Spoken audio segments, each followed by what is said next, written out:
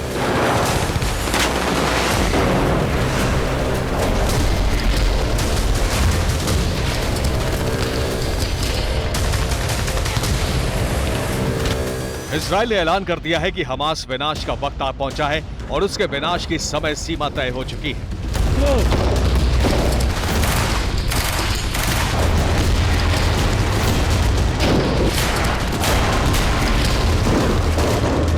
אמרתי לידידינו האמריקנים, לוחמינו הגיבורים לא נפלו לשווא, ומתוך הכאב העמוק על נפילתם, אנחנו נחושים יותר מתמיד להמשיך להילחם עד לחיסול החמאס, עד לניצחון המוחלט. 14 दिसंबर Hamas का स्थापना दिवस है और इसी दिन इजरायल ने हमास पर सबसे बड़ा तंज किया है।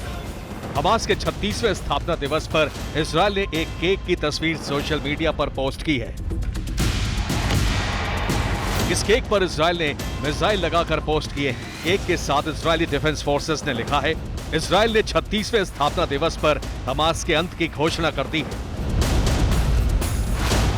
लेकिन हमास नेता इस्माइल हानिया ने कहा है कि 7 अक्टूबर 2023 से बड़े हमले के लिए हमास तैयार है।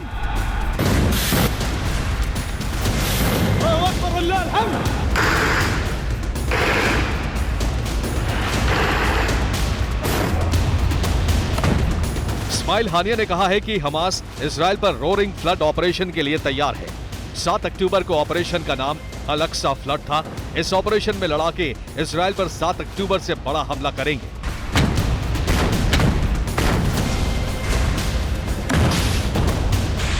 कतर में बैठे हमास नेता ने कहा है कि इस बार हमास लड़ाके इजरायल पर सुनामी से बड़ी लहर बनकर हमला करने वाले हैं और गाजा में IDF का विनाश तय है।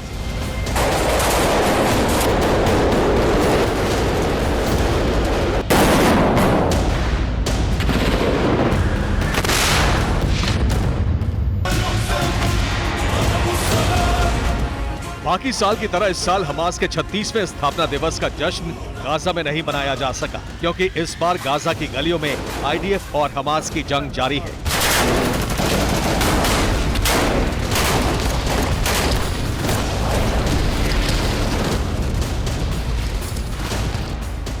हमास ने गाजा पट्टी की गलियों में जंग जीतने का बड़ा प्लान तैयार किया है। इस प्लान में कई तरह के खतरे भी हैं जिनसे युद्ध का विस्तार हो सकता है।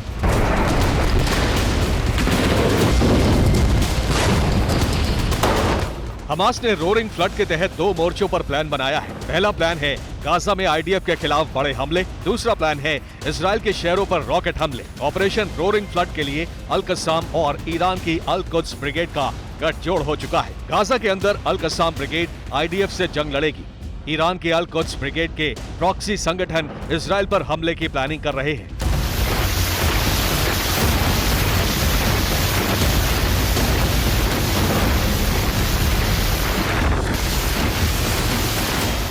यानी प्रॉक्सी संगठन इजराइल पर 2 फ्रंट अटैक की तैयारी कर रहे हैं। इजरायली सीमा पर हमलों की जिम्मेदारी अल कुद्स ने ले ली है और गाजा के अंदर अल कस्साम ब्रिगेड ने कोड GMTT लागू कर दिया है।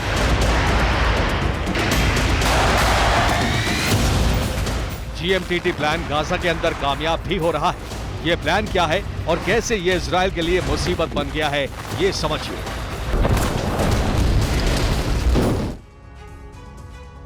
हमास के GMTT प्लान में जी का मतलब है गुरिल्ला, यानी हमास के गुरिल्ला लड़ाके गाजा के घरों में छिपे हुए हैं। इन लड़ाकों ने आम नागरिकों की तरह सादे कपड़े पहने हैं। ये मौका मिलते ही घात लगाकर आईडीएफ की टुकड़ियों पर बड़े हमले कर रहे हैं।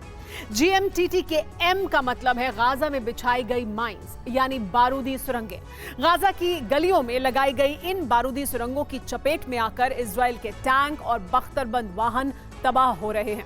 GMTT के पहले T का मतलब है ट्रेंच, यानी गाजा की सड़कों पर और गलियों में चौड़ी गहरी खंदकें खोद दी गई हैं। इन खंदकों को टैंक और बख्तरबंद वाहन पार नहीं कर पा रहे हैं। साथ ही टैंकों को रोकने के लिए नुकीले गर्डर वाले हेजहॉग लगाए गए हैं। इससे ग्राउंड ऑपरेशन की रफ्तार धीमी हो रही है और इससे हमास के लड़ाकों को अपनी लोकेशन बदलने का वक्त मिल रहा है।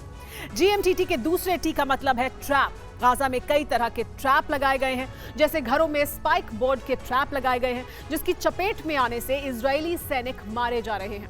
गलियों में ग्रेनेड के ट्रैप लगाए गए हैं, जिन पर पाव पड़ने से सैनिक जख्मी हो रहे हैं। घरों में टॉय ट्रैप लगाए गए हैं, इनके अंदर बॉम्ब फिट किए गए हैं और हलचल होते ही धमाका हो जाता है।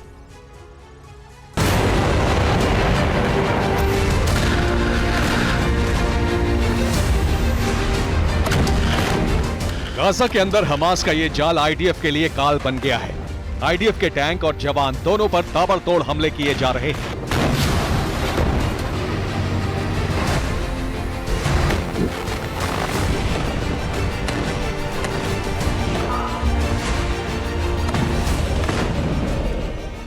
हमास और आईडीएफ के बीच खान यूनिस, अल जायतून, अल शुजैया और जबालिया में भीषण जंग जारी है।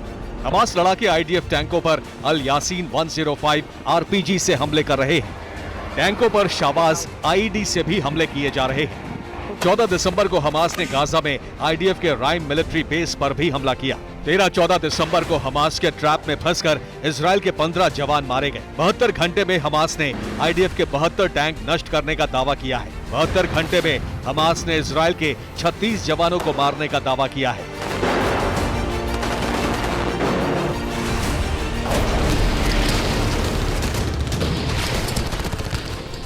गाजा की गलियों में जंग भयानक होती जा रही है और अब नुकसान के आंकड़े बता रहे हैं कि इजराइल को ग्राउंड ऑपरेशन में जान और माल दोनों का बड़ा नुकसान उठाना पड़ रहा है।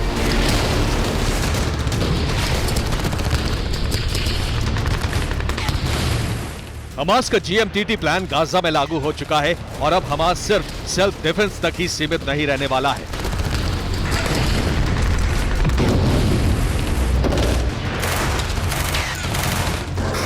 गाजा पट्टी से इजरायली शहरों पर रॉकेटों की बरसात की जा रही है।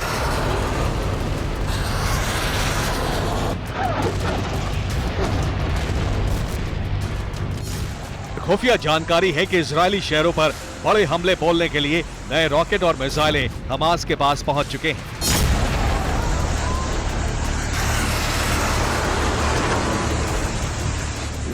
जॉर्डन की खुफिया एजेंसी को जानकारी मिली है कि अल कुद्स इजरायली शहरों पर हमले के लिए हमास के साथ गठबंधन कर चुका है। ऑपरेशन रोरिंग फ्लड के लिए हमास को हिजबुल्लाह ने लॉन्ग रेंज रॉकेट दिए हैं। आशंका है कि हमास को रासायनिक और जैविक हथियार भी दिए गए हैं। इन हथियारों से हमास के लॉन्ग रेंज रॉकेट इजरायली शहरों पर हमले कर सकते हैं।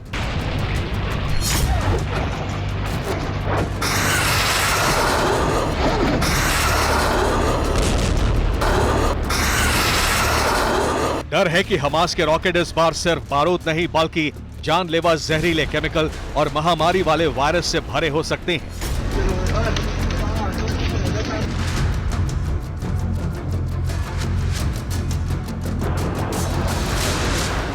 हमास को इजरायल के शहरों पर केमिकल और बायोलॉजिकल हमलों की जिम्मेदारी दी गई है, तो साथ ही अल कुद्स के प्रॉक्सी संगठन 3 फ्रंट से इजरायल पर हमले कर सकते हैं।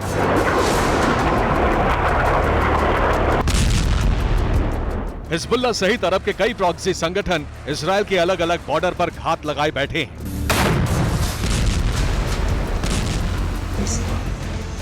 हिजबुल्लाह इजरायल पर 1.5 लाख मिसाइलों से हमले के लिए तैयार है। इसके साथ ही हिजबुल्लाह के 1.5 लाख लड़ाके जमीन से हमला कर सकते हैं। हिजबुल्लाह के साथ पीआईजे और हमास भी हमला करने के लिए तैयार है। सबके लड़ाके मिलाकर 2 लाख से ज्यादा हो जाते हैं। ईरान के साथ ही कई देशों के प्रॉक्सी संगठन भी युद्ध में उतरने को तैयार हैं। मतलब ये कि करीब 3 लाख से ज्यादा लड़ाके ऑपरेशन रोरिंग फ्लड में उतर सकते हैं। जिस 36वें स्थापना दिवस को इजराइल हमास का अंत मान रहा है, उसी स्थापना दिवस से पहले हमास अल कुद्स के साथ मिलकर इजराइल पर विनाशक हमलों की तैयारी कर चुका है। Bureau report, TV9 Bharatvarsh. और आगे बढ़ने से पहले इस वक्त की बड़ी खबर, लाल सागर में हूती के हमले का वीडियो सामने आया। इजरायली जहाज पर किया हमला। 24 घंटे में इजरायली जहाज पर किए हैं 2 बड़े हमले।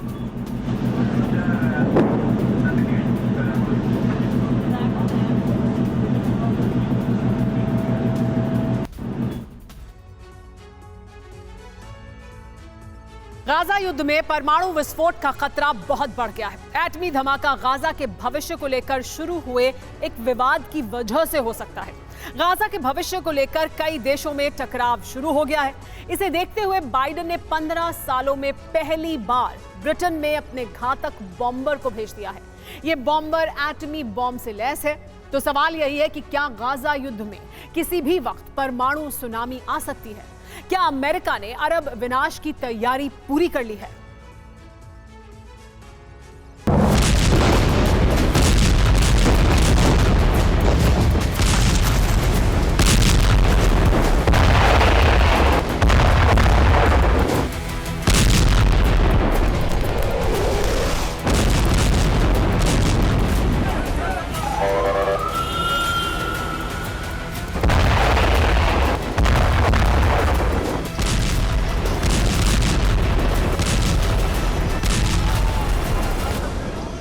युद्ध की ये आग परमाणु आग में बदलने जा रही है।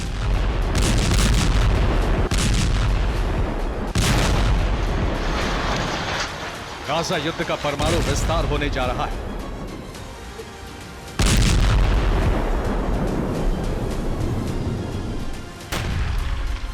गाजा युद्ध का एटमी जंग में रूपांतरण होने जा रहा है।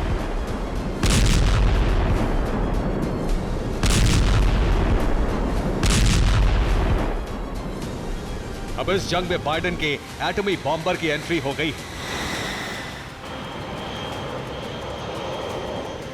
अमेरिका विनाशक बॉम्बर गाजा समेत पूरे अरब में एटमी विनाश की आंधी लेकर आएगा।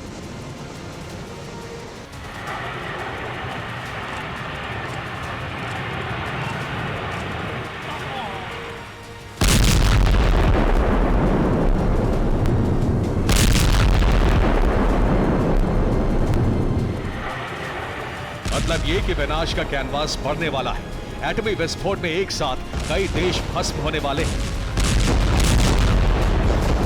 गाजा समेत मिडिल ईस्ट और अरब में परमाणु विस्फोट का अलार्म तब बजने लगा जब अमेरिका ने बड़ा फैसला लिया। अमेरिका ने ब्रिटेन में अपने सबसे घातक और विनाशक परमाणु बॉम्बर को तैनात कर दिया है। ये बॉम्बर हमला करने को तैयार है। अमेरिका ने ब्रिटेन में जिस परमाणु बॉम्बर को तैनात किया है उसका नाम है B-2 बॉम्बर।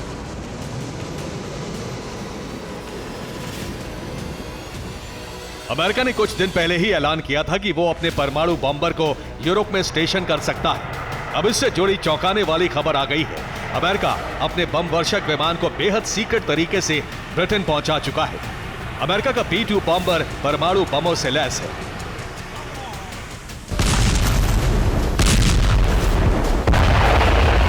अमेरिका बॉम्बर की तैनाती को लेकर जो खुलासा हुआ है वो बहुत चौंकाने वाला है। एक रिपोर्ट के मुताबिक अमेरिका का B-2 बॉम्बर अपने राउंड ट्रिप मिशन पर था। राउंड ट्रिप मिशन के दौरान पेंटागन की तरफ से उसे आदेश मिला और फिर सीक्रेट तरीके से बॉम्बर को ब्रिटेन के बेस पर पहुंचा दिया गया। गाजा युद्ध में एटमी विस्फोट का खतरा इसलिए बढ़ गया है क्योंकि अमेरिका ने 15 साल में पहली बार ब्रिटेन में अपने बॉम्बर को तैनात कर दिया है। सवाल यह है कि आखिर बाइडेन ने यह परमाणु चाल क्यों चली, अपने घातक बॉम्बर को ब्रिटेन क्यों भेजा? क्या नेतन्याहू ने गाजा पर पूरी तरह से कब्जा करने का प्लान बना लिया है? क्या इसके लिए इजरायल को अमेरिका से ग्रीन सिग्नल मिल चुका है? क्या परमाणु के दम पर गाजा की धरती पर कब्जा करने की रणनीति है?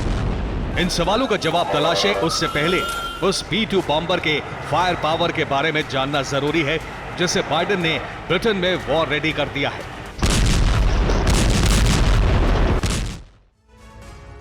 अमेरिका ने ब्रिटेन में जिस B-2 बॉम्बर की तैनाती की है वो कितना खतरनाक है, अब आपको ये बताते हैं। B-2 बॉम्बर की लंबाई 69 फीट है, ये 17 फीट चौड़ा है, ये 1000 किलोमीटर प्रति घंटे की रफ्तार से उड़ान भर सकता है। ये 50,000 फीट की ऊंचाई तक उड़ान भरने का मादा रखता है। ये एक बार में बिना रुके, बिना रिफ्यूलिंग के 11,112 किलोमीटर तक की उड़ान भर सकता है। ये बॉम्बर अपने साथ 18,200 किलो का पेलोड यानी बारूद लेकर जाता है और टारगेट को तहस नहस कर देता है। ये पारंपरिक और परमाणु दोनों तरह की मिसाइलें ले जाकर दागने में सक्षम है। अमेरिका ने इसी बॉम्बर को इजराइल की सुरक्षा में तैनात कर दिया है। इसीलिए सवाल उठ रहा है कि क्या अब गाजा युद्ध की वजह से परमाणु विस्फोट होने जा रहा है?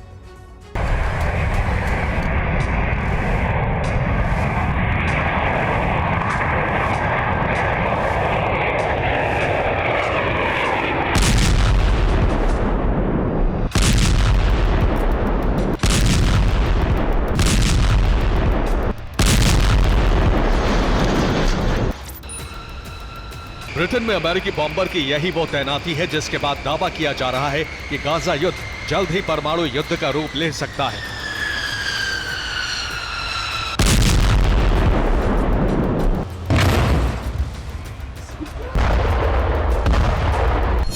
अमेरिकी NSA जेक सलिवन ने इजराइल पहुंचकर नेतन्याहू और वॉर कैबिनेट के साथ बैठक की। अगले हफ्ते अमेरिका के रक्षा मंत्री लॉयड ऑस्टिन भी तेल अवीव पहुंचने वाले हैं।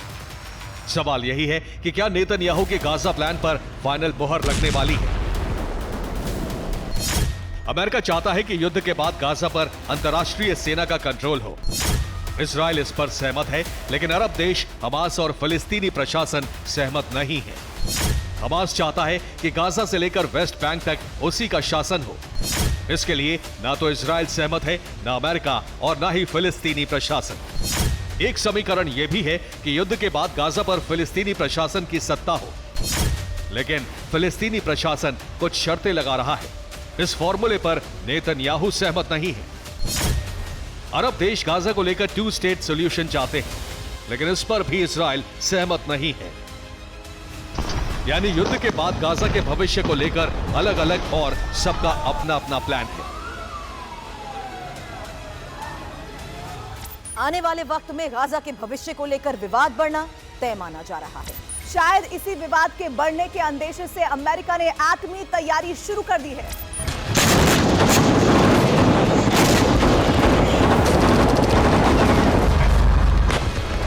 अगर गाजा को लेकर टकराव शुरू होता है तो अमेरिका परमाणु हमला कर सकता है।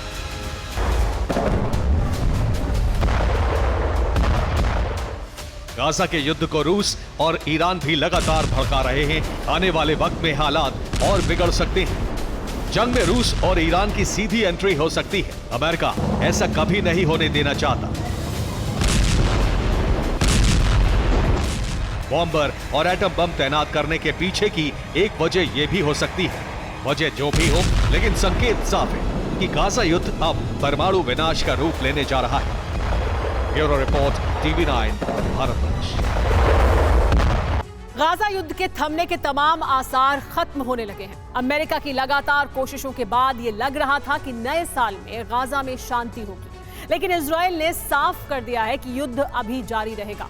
अब अमेरिका ने इजराइल की मदद के लिए एक टाइगर टीम का गठन किया है। ताकि ऑपरेशन के दौरान अमेरिका से मिलने वाली मदद में किसी तरह की अड़चन न आए। इंटरनेशनल दबाव से बचने के लिए अमेरिका अब युद्ध रुकवाने की जगह युद्ध की रफ्तार को कम करने की कोशिश करेगा, ताकि गाजा में जारी तबाही थोड़ी कम हो सके।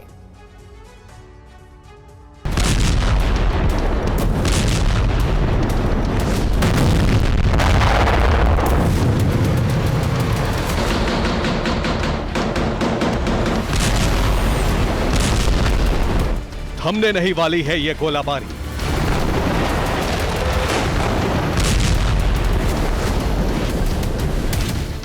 अभी मलबों का आकार और विकराल होने वाला है।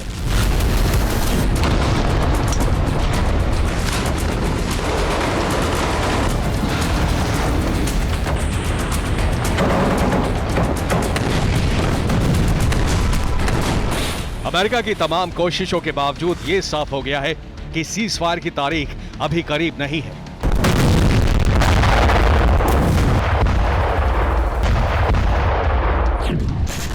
तारीखें बीत रही हैं, हफ्ते बीत रहे हैं, लेकिन गाजा में जंग की आंच में कोई कमी नहीं है।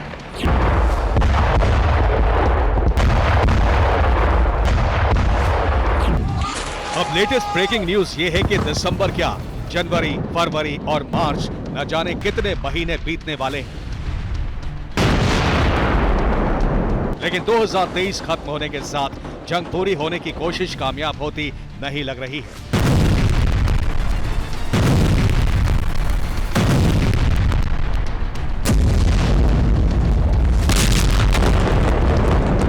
हालात बदल चुके हैं। इस्राएल के बदले हुए तेवर देखने के बाद अमेरिकी राष्ट्रपति का लहजा भी बदल गया है।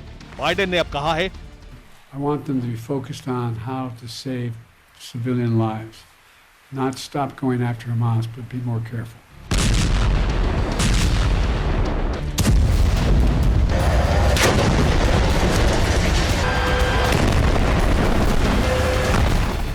अमेरिका ने सीज़फायर की कोशिशों के बीच इजरायल की जंग के लिए खास इंतजाम भी किया है। अमेरिका ने इजरायल की मदद के लिए टाइगर टीम का गठन किया है। टाइगर टीम की जिम्मेदारी इजरायल को सही समय पर हथियार देना है। यह टीम इजरायल को ऑपरेशन में पूरी मदद करेगी, इजरायल की हर जरूरत पूरा करेगी। अमेरिका वैसे हथियारों की सप्लाई करने वाला है जिसे खास तौर से इजरायल की जरूरत के हिसाब से मॉडिफाई किया गया है। अमेरिकी टाइगर टीम के एक्सपर्ट्स उन तमाम चीजों पर नजर रखेंगे जिसकी वजह से इजरायल को हथियार मिलने में देरी होती है।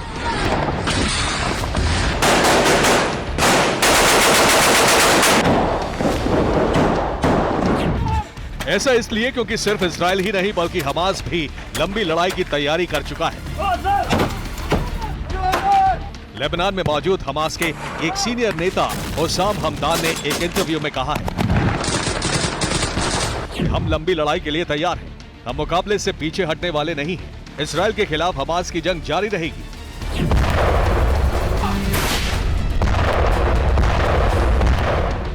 इजरायल में गाजा पर बातचीत के लिए बाइडेन ने अपने दूत और रक्षा मंत्री जैक सलीवन को इजरायल भेजा था। जैक सलीवन ने पीएम नेतन्याहू से मुलाकात की, लेकिन इजरायली रक्षा मंत्री ने साफ कह दिया कि युद्ध अभी रुकने वाला नहीं है। It is not easy to destroy them. It will take and require a long period of time. It will last more than several months. इसके बाद इजरायली प्रधानमंत्री ने भी अमेरिका समेत पूरी दुनिया को यह बता दिया कि हमास के सफाई के सौगंध को पूरा करने में अभी और वक्त लगेगा और इजरायल अपना लक्ष्य पूरा करने तक हमले नहीं रोकेगा।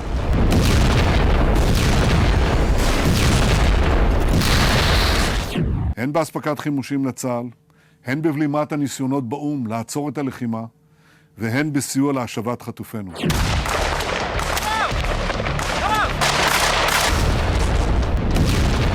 गाजा से ताबड़तोड़ हमलों की तस्वीरें आने का सिलसिला जारी है।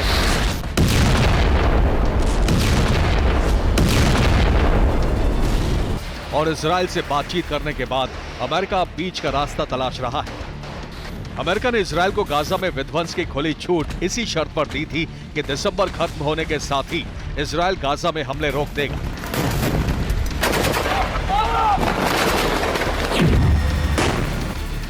लेकिन एक तरफ हमास की ललकार और दूसरी तरफ इजराइल की जिद ने अमेरिका को बीच का रास्ता तलाशने के लिए मजबूर कर दिया है।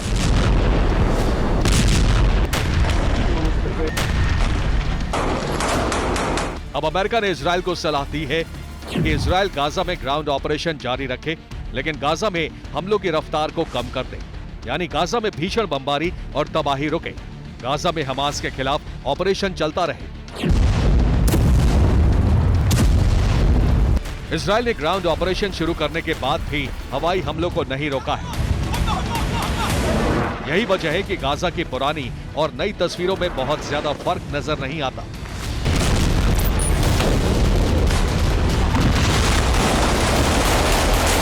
अमेरिका पर इंटरनेशनल प्रेशर बढ़ता जा रहा है। अमेरिका के भीतर यहूदियों के खिलाफ प्रदर्शन का नया रिकॉर्ड बनाया गया। दुनिया के कई देशों में अमेरिका के खिलाफ प्रदर्शन हो रहे हैं।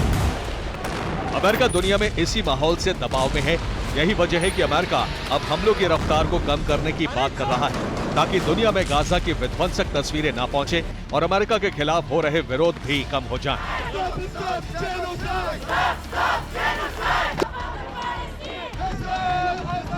एक तरफ राफा बॉर्डर पर बमबारी तो दूसरी तरफ वेस्ट बैंक में भी लगातार गोलाबारी। कुछ वॉर एक्सपर्ट्स मान रहे हैं कि इजराइल इस बार अमेरिका को बहुत बड़ा चकमा दे सकता है और गाजा से वेस्ट बैंक तक के इलाके को कब्जे में ले सकता है। एक ब्रिटिश सांसद ने राफा बॉर्डर पर हवाई हमले पर सवाल उठाया है। सांसद ने गाजा में एक भी सेफ जोन नहीं होने पर सवाल उठाया है।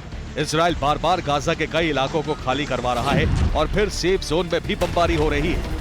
राफा बॉर्डर पर लगातार हमले को लेकर कई विशेषज्ञों ने ये शक जताया है कि इजराइल फिलिस्तीनियों को मिस्र की तरफ धकेल रहा है।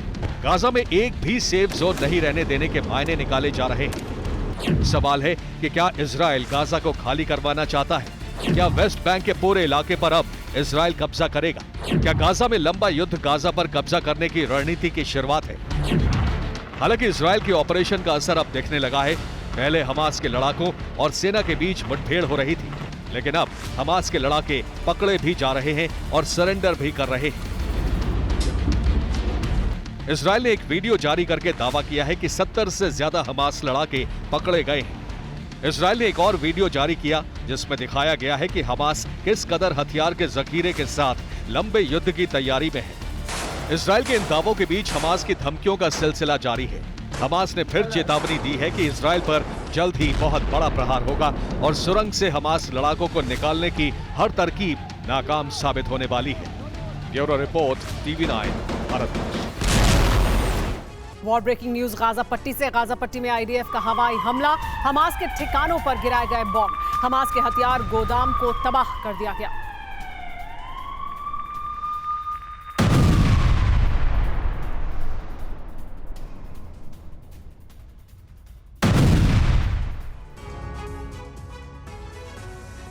इजराइल का दावा है कि हमास के 50% बड़े नेता और कमांडर मारे जा चुके हैं। हमास के जो बड़े लीडर और कमांडर बचे हुए हैं, उनकी मौत का वारंट भी जारी हो चुका है। हमास के इन नेताओं में खूंखार याह्या सिनवार भी है, जो गाजा का हमास चीफ है। इजराइल ने सिनवार के सिर पर भी मौत का इनाम रख दिया है। उधर अमेरिका ने भी सिनवार के खात्मे का ऐलान कर दिया है। इसके बाद से सिनवार के अलावा हमास के बाकी कमांडरों की तलाश में इजराइल पाताल में भी सर्च ऑपरेशन चला रहा है।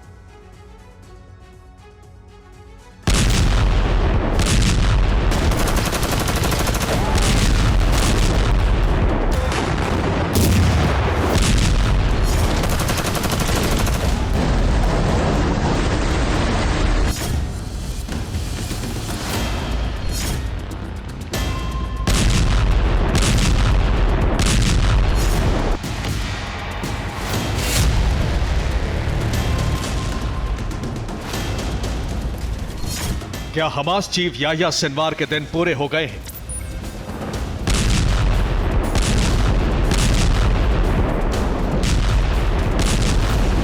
क्या सिनवार के पास अब गिनती के दिन बचे हैं?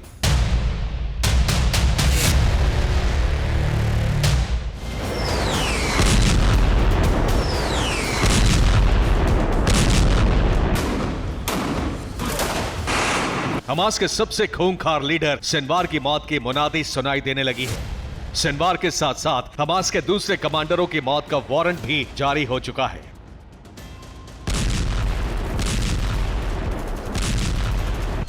इजराइल ने हमास के 4 शीर्ष नेताओं पर इनाम घोषित किया है। याह्या सिनवार के सिर पर $4 लाख का इनाम रखा है। इस लिस्ट में सिनवार के छोटे भाई मोहम्मद सिनवार का भी नाम है, जिस पर $3 लाख का इनाम है। खान यूनिस के ब्रिगेड कमांडर राफा सलामा पर $2 लाख, वहीं अल कसाम ब्रिगेड के चीफ मोहम्मद दाइफ पर $1 लाख का इनाम घोषित है। हमास के सबसे खतरनाक लीडर याह्या सिनवार के बारे में कहा जा रहा है कि वो खान यूनिस में अंडरग्राउंड है। माना जा रहा है कि सिनवार खान यूनिस के अंडरग्राउंड बंकर में छिपा हुआ है। इसलिए इजरायली सेना खान यूनिस में सिनवार और दूसरे हमास लीडर्स की परछाई को भी तलाश रही है और हमास नेताओं को पकड़ने के लिए खान यूनिस में हर जगह जबरदस्त बमबारी कर रही है।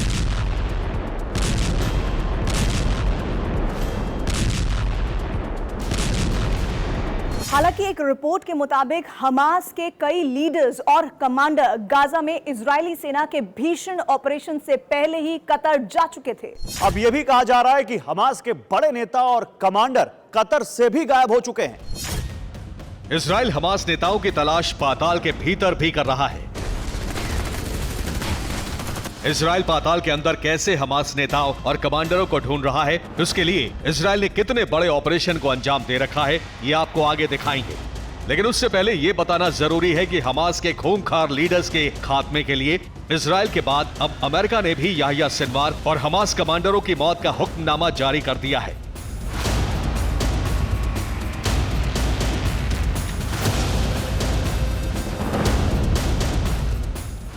व्हाइट हाउस की तरफ से पहली बार कहा गया है कि हमास चीफ सिनवार का वक्त पूरा हो चुका है।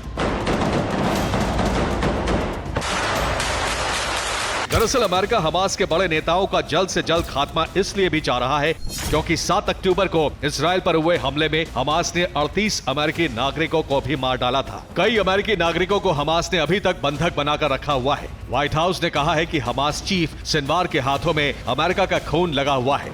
अमेरिका ने ऐलान किया है कि चाहे जितना भी वक्त लगे, लेकिन सिनवार का बचना अब मुश्किल है।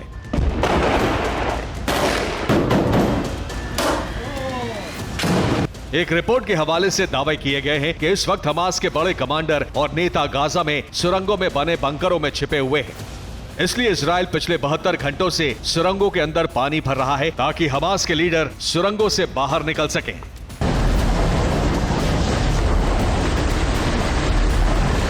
हमास की सुरंगों में लगातार पानी भरने का असर भी दिखने लगा है। इजरायली सेना का दावा है कि सुरंगों में पानी भरने के बाद बड़ी संख्या में मारे गए लड़ाकों की लाशें भी दिखाई दी हैं।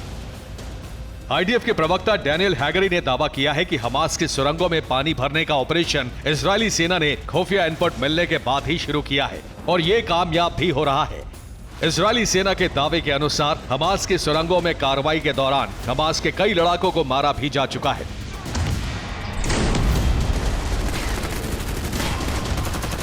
इजरायली सेना हमास की सुरंगों में पानी भरने के बाद वहां विस्फोटक भी लगा रही है ताकि वहां छिपे हमास लड़ाके भागते फिरें और उनका उसी समय खात्मा कर दिया जाए।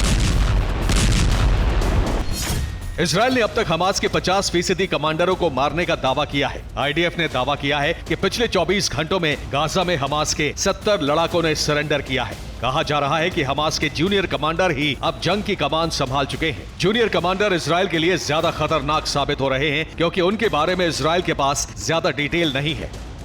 इस बीच पिछले 72 घंटों में गाजा के पास शिजैया में आईडीएफ ने हमास के ठिकानों पर बड़ा हमला करके हमास के हथियारों और गोला बारूद को नष्ट कर दिया। इजराइल की बमबारी में हमास की बिल्डिंग भी जमींदोज हो गई।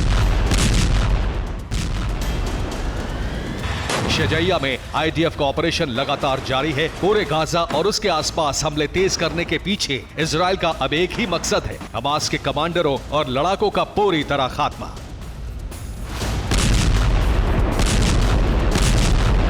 Bureau report, TV9 Bharatvarsh. Houthi की वजह से लाल सागर में बहुत बड़ा युद्ध छिड़ सकता है। हूती ने एक बार फिर से न सिर्फ इजराइल जा रहे जहाजों पर हमला किया है, बल्कि 2 शिप का अपहरण भी कर लिया है।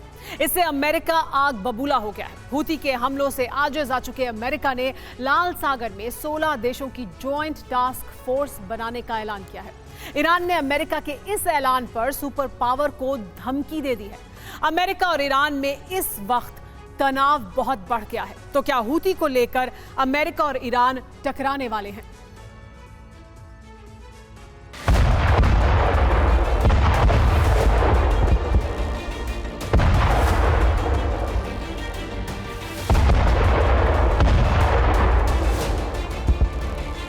हूती जिस तरह से बैलिस्टिक मिसाइलों से अटैक कर रहा है, उससे लाल सागर में बहुत बड़ी जंग भड़क सकती है।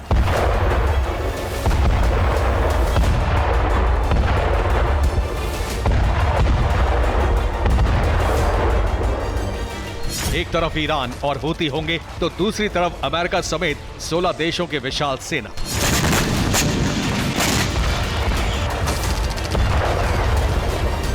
लाल सागर में ऐसी जंग शुरू होने जा रही है जिसमें यमन के साथ साथ ईरान का भी खात्मा हो सकता है।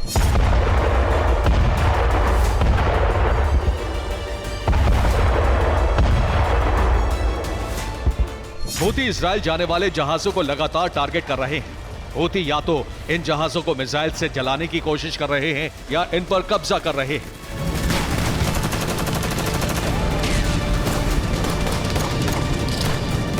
इजराइल के साथ साथ अमेरिकी बेस पर भी हूती के हमले हो रहे हैं।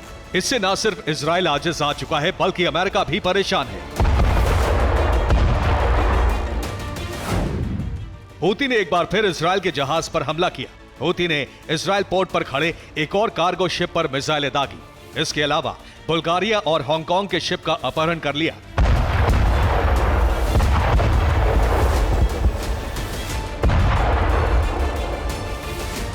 हूती ये सब ईरान के इशारे पर कर रहा है, लेकिन अब अमेरिका इजराइल और हूती का पक्का इलाज करने के लिए लाल सागर में टास्क फोर्स बनाने जा रहा है। इस टास्क फोर्स में 16 देशों की नेवी शामिल होगी।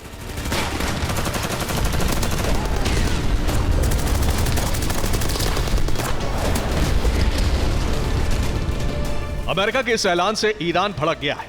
ईरान ने ऐलान किया है कि अगर अमेरिका ने रेड सी में टास्क फोर्स बनाने की हिमाकत की तो उसके बहुत ही भयावह परिणाम होंगे। अमेरिका और ईरान के इसी हुंकार के बाद लाल सागर में महायुद्ध छिड़ने का खतरा बढ़ गया है। इसकी एक नहीं बल्कि कई वजह हैं।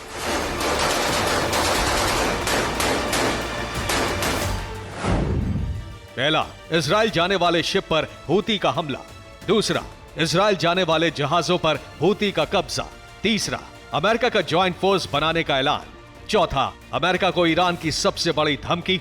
पांचवा, हूती पर हमले के लिए अमेरिका ने खाड़ी देशों से बात की। मतलब ये कि अमेरिका ने हूती को मिटाने की तैयारी कर ली है और इसी के साथ लाल सागर महायुद्ध का मैदान बन गया है। टास्क फोर्स बनते ही अमेरिका हूती पर हमले शुरू कर देगा।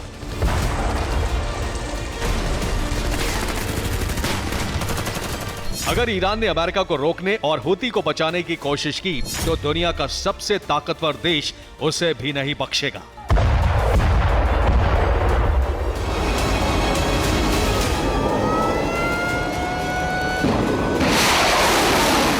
ब्यूरो रिपोर्ट, TV9 भारतवर्ष। हमास और उसके गाजा चीफ याह्या सिनवार से यूरोप और अमेरिका को भी बड़ा खतरा पैदा हो गया है। सिनवार के लड़ाके यूरोप तक पहुंच चुके हैं। जानकारी ये सामने आई है कि क्रिसमस से पहले हमास यूरोप में बड़ा संहार करने की तैयारी में है। इसका सबूत भी यूरोप के कुछ देशों में मिल गया है। यूरोप के साथ साथ अमेरिका भी हमास को लेकर अलर्ट हो गया है।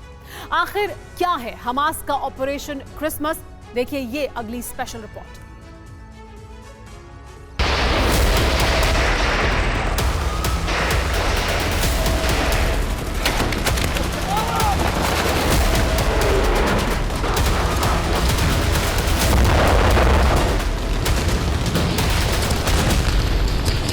हमास के लड़ाके अब अमेरिका और यूरोप में भी रक्तपात करने पर आमादा है।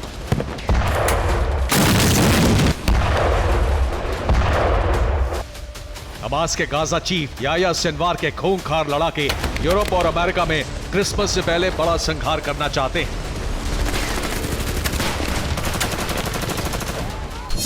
दावा किया जा रहा है कि हमास के लड़ाके जर्मनी, डेनमार्क और नीदरलैंड्स पहुंच चुके हैं।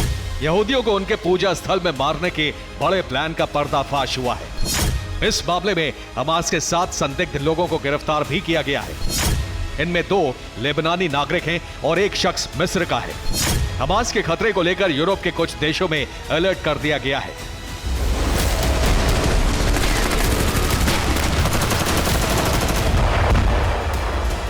जंग के बाद 20 यूरोपीय देशों को इजरायल ने पहले ही हमास को लेकर चेतावनी दी थी। अब यूरोप में हमास के स्लीपर सेल सक्रिय होने की आशंका के बीच इस पूरे महाद्वीप में सनसनी फैल गई है।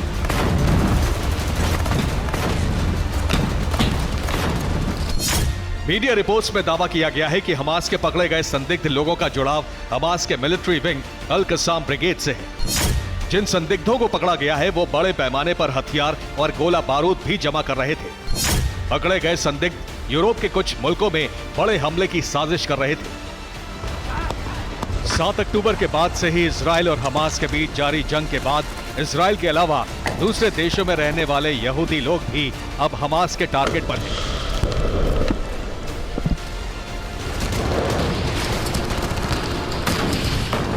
रिपोर्ट्स के मुताबिक हमास के लड़ाके यूरोप में यहूदी लोगों के धार्मिक स्थलों को भी टारगेट करना चाहते हैं। कुछ यूरोपीय देशों में यहूदियों और यहूदी संस्थानों पर पिछले दिनों हमले भी बढ़ गए हैं।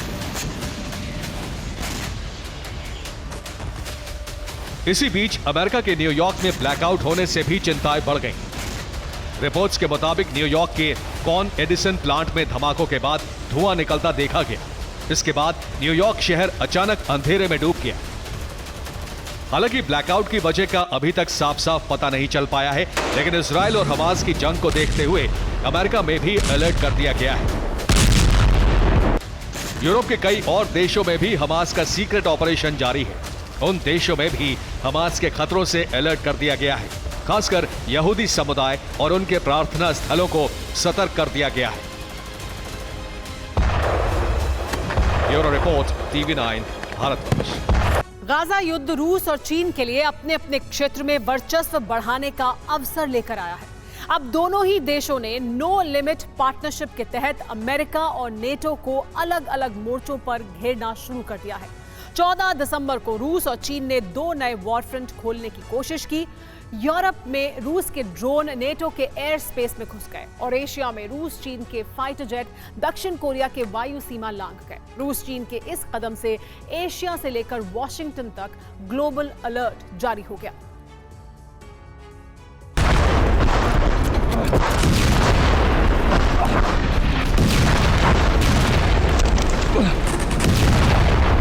– 2022 से दुनिया में जंग के 2 बड़े फ्रंट खुल चुके हैं। पहला है रूस बनाम यूक्रेन,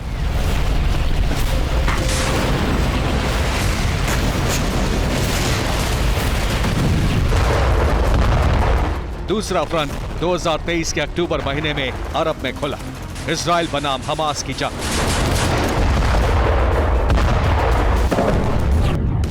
दोनों मोर्चों पर सीधा टकराव अमेरिका और रूस का ही है। यूरोप में अपना वर्चस्व कायम करने के लिए रूस ने यूक्रेन पर हमला किया और अमेरिका ने अपना वर्चस्व बचाने के लिए यूक्रेन को सहयोग दिया।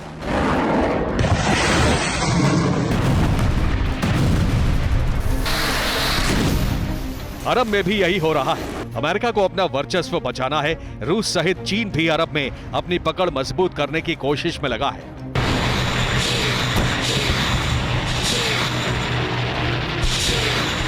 चीन और रूस की नो लिमिट पार्टनरशिप है और दोनों देश मिलकर अमेरिका के खिलाफ बड़ा जंगी अभियान शुरू कर चुके हैं।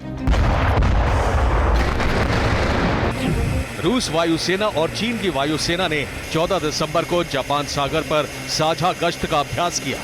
जापान सागर में दक्षिण कोरिया के नजदीक गश्त का अभ्यास कर रहे थे। जापान सागर के ऊपर रूस चीन के विमान दक्षिण कोरिया की वायु सीमा में घुस गए। दक्षिण कोरिया ने कहा है कि रूस चीन के विमान उसके तट से 22 किलोमीटर दूर थे। इसके जवाब में दक्षिण कोरिया ने अपने फाइटर जेट उतार दिए, जिससे रूस चीन के विमान लौट गए। एशिया के साथ साथ रूस ने यूरोप में अमेरिका की अगुवाई वाले नेटो देशों की वायु सीमा का उल्लंघन किया है। 14 दिसंबर को रूस ने यूक्रेन पर इस महीने का सबसे बड़ा हमला किया। रूस ने यूक्रेन पर 19 से ज्यादा मिसाइलें बरसाईं। मिसाइल हमलों के साथ साथ यूक्रेन के शहरों पर कामिकाजी ड्रोन हमले भी किए गए। यूक्रेन पर हमले के दौरान ही रूस ने नेटो सदस्य रोमानिया की सीमा का उल्लंघन किया। रूस के कई कामिकाज़े ड्रोन रोमानिया की वायु सीमा में देखे गए। इनके जवाब में जर्मनी ने यूरो फाइटर जेट उड़ाए। जर्मनी ने कहा कि रूस के 2 से ज्यादा ड्रोन रोमानिया की सीमा में दाखिल हुए। इन ड्रोन पर हमला करने की इजाजत नहीं थी। एक ड्रोन रोमानिया की वायु सीमा में ही फट गया। दक्षिण कोरिया और रोमानिया को रूस चीन की घुसपैठ से कोई नुकसान नहीं हुआ, लेकिन अगर ऐसा होता तो युद्ध के 2 नए फ्रंट एशिया और यूरोप में एक साथ खुल सकते थे। दुनिया में इन दिनों डीप फेक वीडियो और एआई तकनीक का इस्तेमाल तेजी से बढ़ा है। रूस के राष्ट्रपति उस वक्त हैरान रह गए जब उनके सामने उनके एआई वर्जन को लाया गया। पुतिन ने अपने एआई वर्जन से बात की, कई सवाल भी पूछे। एआई वर्जन ने भी पुतिन से कई सवाल किए। रूस में पुतिन के कई बॉडी डबल होने के दावों के बाद इस एआई वर्जन की दुनिया में खूब चर्चा हो रही है।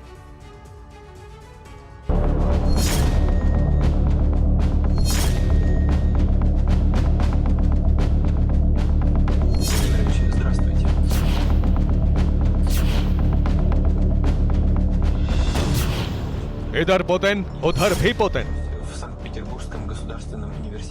पुतिन का पुतिन से आमना सामना।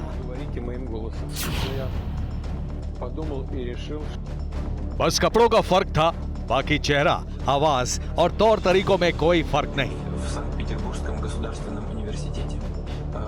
पुतिन के सामने उनका कोई रिकॉर्डेड वीडियो नहीं था। देखिए, पुतिन को यहां सामने दिख रहे पुतिन से बातचीत करने का मौका भी मिला। ये पुतिन का एआई वर्जन है। एक लाइव शो के दौरान पुतिन अपने एआई वर्जन से रूबरू हुए। पुतिन ने अपने एआई वर्जन से कुछ सवाल भी पूछे और जवाब सुनकर मुस्कुराने लगे।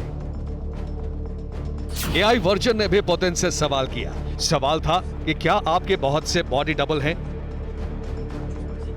पुतिन ने यूक्रेन युद्ध से जुड़े सवालों का जवाब देते हुए कहा कि यूक्रेन को लेकर उनका जो लक्ष्य है वो पूरा होगा। दुनिया ने पहली बार एआई तकनीक की वजह से पुतिन का हमशक्ल देखा है, लेकिन कहा जाता है कि पुतिन के कई हमशक्ल हैं। यूक्रेन ने भी दावा किया था कि पुतिन सुरक्षा और गंभीर बीमारी की वजह से बॉडी डबल का इस्तेमाल करते हैं। पुतिन की ईरान यात्रा और तुर्की यात्रा के दौरान दावा किया गया था कि वो पुतिन नहीं बल्कि उनका हमशक्ल था। Bureau report, TV9 Bharatvarsh. रूस में पुतिन से जुड़े कई लोगों की रहस्यमय मौत हो चुकी है। फरवरी 2022 के बाद से रूस में रहस्यमयी हालात में शवों के मिलने का सिलसिला जारी है। अब पुतिन का समर्थन करने वाले एक अखबार की उप संपादक की मौत हुई है। कहा यह जा रहा है कि मौत की वजह दिल का दौरा पड़ना है, लेकिन सवाल इसलिए उठ रहे हैं क्योंकि 1 साल पहले इसी तरह अखबार के संपादक की मौत भी हुई थी।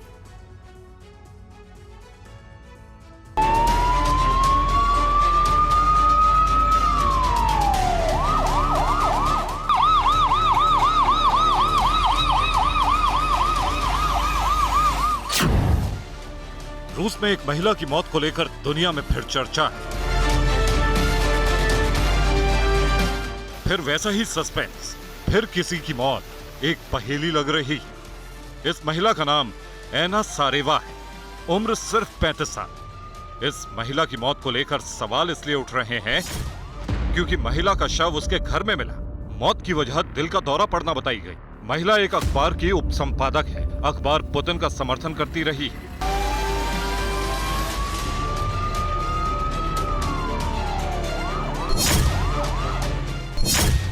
परिवार के मुताबिक आखिरी बार बातचीत के दौरान एना सारेवा ने शरीर में किसी बहुत बड़ी तकलीफ का जिक्र नहीं किया था। लेकिन सवाल इसलिए उठ रहे हैं क्योंकि एना की मौत से ठीक 1 साल पहले अखबार के संपादक की मौत भी संदिग्ध तरीके से ही हुई थी।